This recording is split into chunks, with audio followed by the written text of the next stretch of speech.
Você acredita que com as plataformas digitais em alta, o grande boom das lives, a igreja não precisará mais de templo físico?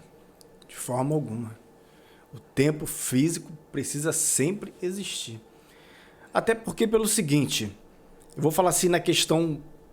Vou sempre visar o lado da área digital, né? Da plataforma digital, do smartphone, que é pelas pesquisas, o pessoal acessa mais todo tipo de conteúdo no smartphone, segundo lugar, Smart TV. Né? O culto, a igreja, você vai para prestar um culto.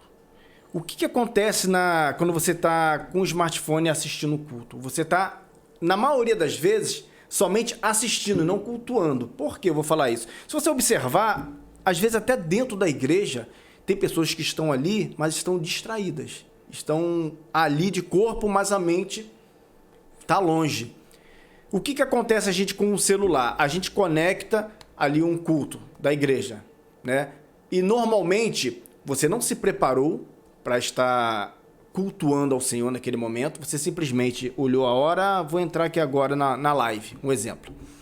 Você não desligou a sua TV, você não se livrou das distrações, você com o seu celular na mão assistindo ali a live do culto, vai baixar aqui a notificação do WhatsApp e você vai interromper aquele momento para poder ver a mensagem. Não pode. Não pode.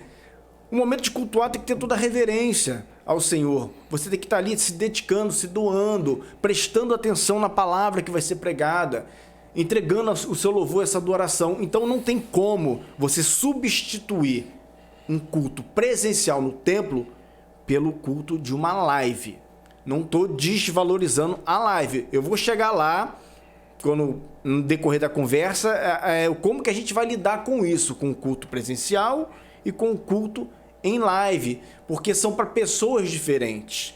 Então, respondendo a pergunta, não de forma alguma, não pode, não deve substituir o templo físico. Até o Girard Félix está colocando aqui que, infelizmente, a nova igreja que surgiu no YouTube é a Church. Na verdade, a Church é uma designação inglesa. Só não vou saber te falar se é do inglês britânico ou inglês americano, ok? Depois eu vou até estudar sobre isso aqui, mas muitas igrejas já faziam lives antes desse grande boom da pandemia. Sim, com certeza. Não é verdade? Eu acredito que o grande problema é que, às vezes, as pessoas elas foram tendenciadas, né, assaltadas na sua mente e na sua fé, e agora em acreditar que porque tem a live não preciso ir mais ao templo.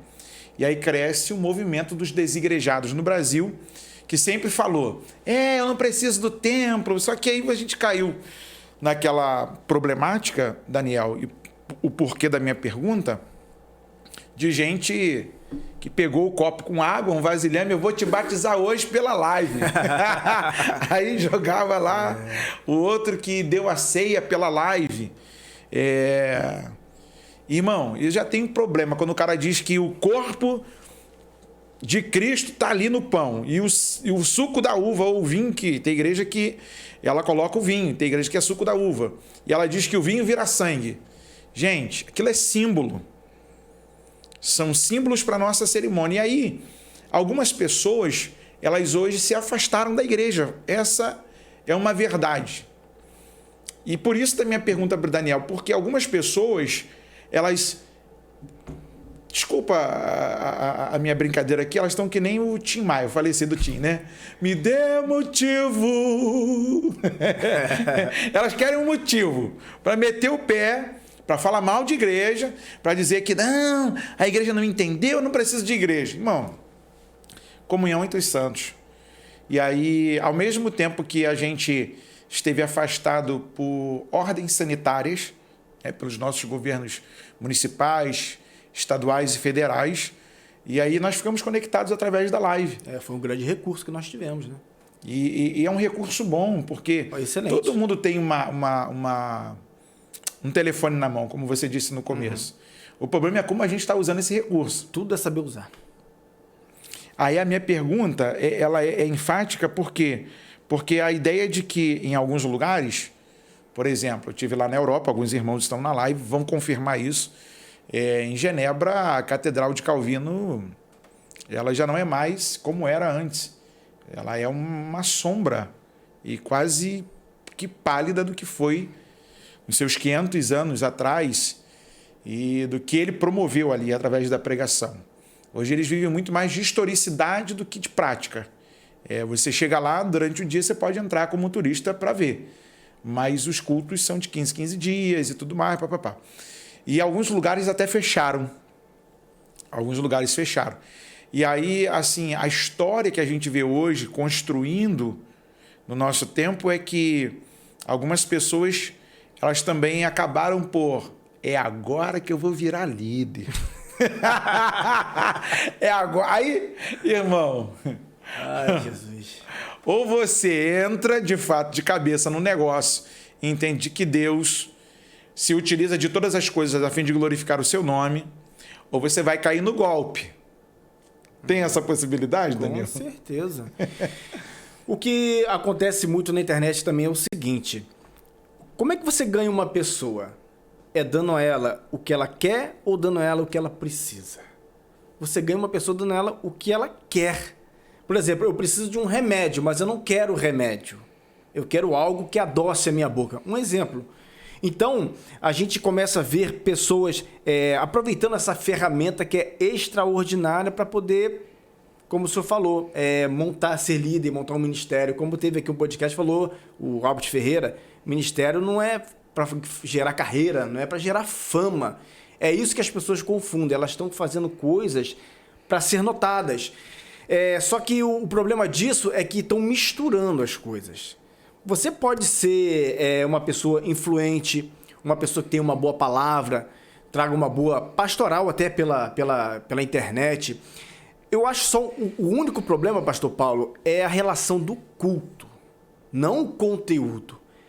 Você pode usar a internet para ensinar, como o senhor tem feito aqui no canal falando de Bíblia, orientar, né? Falar pelos assuntos que estão acontecendo dentro da igreja, com os evangélicos. Isso é importantíssimo.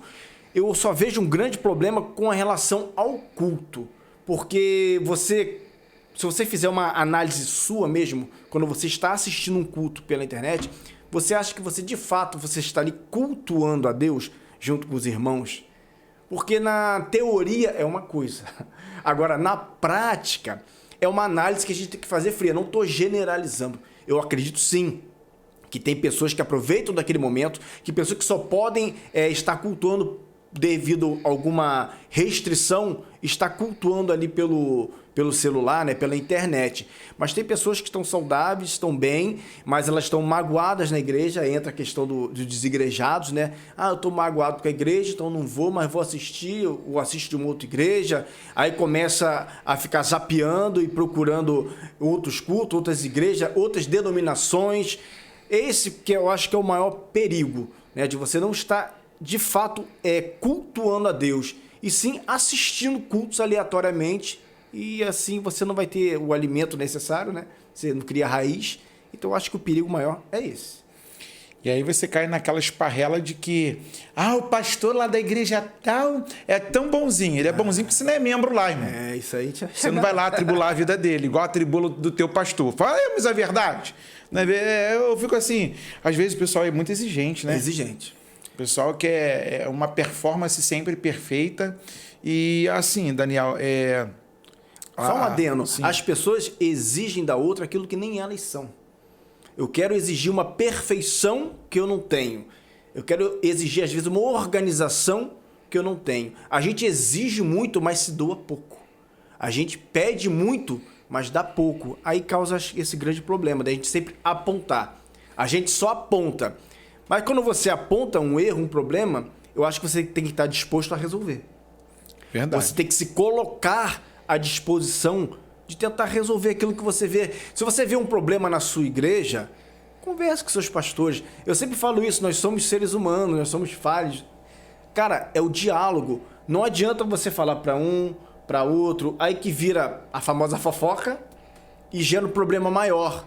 Aí entra a parte, aí fala assim, mas é pastor, mas é presbítero, é evangelista, mas são humanos. Aí começa a envolver sentimentos e começa a envolver um monte de coisas que vai saindo do controle. Quando não, mais perigoso, fazem grupinhos, panelinhas, como a igreja de Corinto. É terrível. Né? São situações partidárias que acabam, muitas vezes, por complicar a saúde espiritual da vida de uma comunidade da fé. Às vezes, você atrapalha até de um irmão dar continuidade. Um irmão que está começando, que não sabe nem de um problema Isso. E já fica escandalizado. Uma outra coisa que, dentro dessa segunda pergunta, é... A live é para quem está no culto físico ou para quem está em casa? Que a turma está no culto e tá. Meu Deus. Não pode. Diz aí. Não pode. Não pode, não, Daniel? Não, com certeza não. O intuito da live, da transmissão do culto da igreja, é para alcançar pessoas que não estão na igreja. Eu vou um pouquinho mais além. Que não estão na igreja, não só naquele momento. Se você é membrado em uma igreja e a sua igreja trabalha com live, você tem que assistir o culto no templo, no local físico. Aquela live não está sendo feita para você. Está sendo feita para alcançar outras pessoas que não estão ali. Ou, tirando uma ressalva, aqueles que estão enfermos, aqueles que estão impossibilitados de estar no culto. Nós temos pessoas idosas, né? Pessoas que estão com problemas das pernas, pessoas que estão no hospital. Então a live serve para essas pessoas. E sempre vai servir também para aquelas outras pessoas conhecerem a mensagem, conhecerem o evangelho, a palavra que está sendo pregada. Eu tiro mesmo pela minha família. Meu pai, nesse tempo de pandemia, a gente começou a fazer as lives da igreja lá no terraço da minha casa. O que aconteceu? Ele começou a acompanhar e começou a gostar muito. Aí ele falou para mim assim, cara, eu nunca vi uma Santa Ceia sendo realizada. Então ele viu pela primeira vez naquela live. E toda vez que tem uma live, seja da nossa igreja ou de uma outra igreja que ele agora conhece, ele participa, ele assiste. A live é para ele que não é evangélico, é para ele que não está frequentando uma igreja. Né? Então a live, eu acho que no sentido da transmissão ao vivo do culto, são para essas pessoas, não para você que está membrado na sua igreja. E nem na hora do culto, você não tem que ficar ali olhando a live no celular. dando like, coração. Não precisa disso, não precisa comentar ali na live, não, fica até feio. Eu vou ser até um pouquinho mais rígido. Olha, eu sou uma pessoa que trabalha 24 horas com celular, eu tenho 2 celulares. Eu trabalho 24 horas com celular. Você pode ir na minha igreja e perguntar para meus pastores se eles me veem com o celular na mão na hora do culto. Não tô. Tem outras pessoas, todo mundo fala. Eu atendo milhares de pessoas, porque eu, como o pastor Paulo já falou, tenho um curso na plataforma digital, tenho o trabalho da produtora e outros trabalhos. Então eu estou o tempo todo conectado com pessoas. Mas na hora do culto eu tenho isso comigo. Eu chego na igreja, primeira coisa, você tem que desconectar. A gente anda num mundo de correria. Você está aqui, ó, antes de ir para a igreja, você já viu quantos conteúdos até você chegar na igreja? Vamos colocar assim. Passou da porta da igreja, você tem que primeiro purificar a sua mente. Faz a sua oração, se desconecta de tudo, dos seus problemas. Hoje em dia, eu sempre lembro, né? A pessoa vai começar o culto e fala assim, se desliga agora dos seus problemas, né?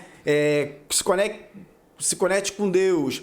Mas agora você tem que também se desconectar tudo aquilo que você viu nas redes sociais, que elas te influenciam muito. Então chegou ali, desligou o celular, se desligou daquilo ali e preste todo culto com toda a reverência para o Senhor.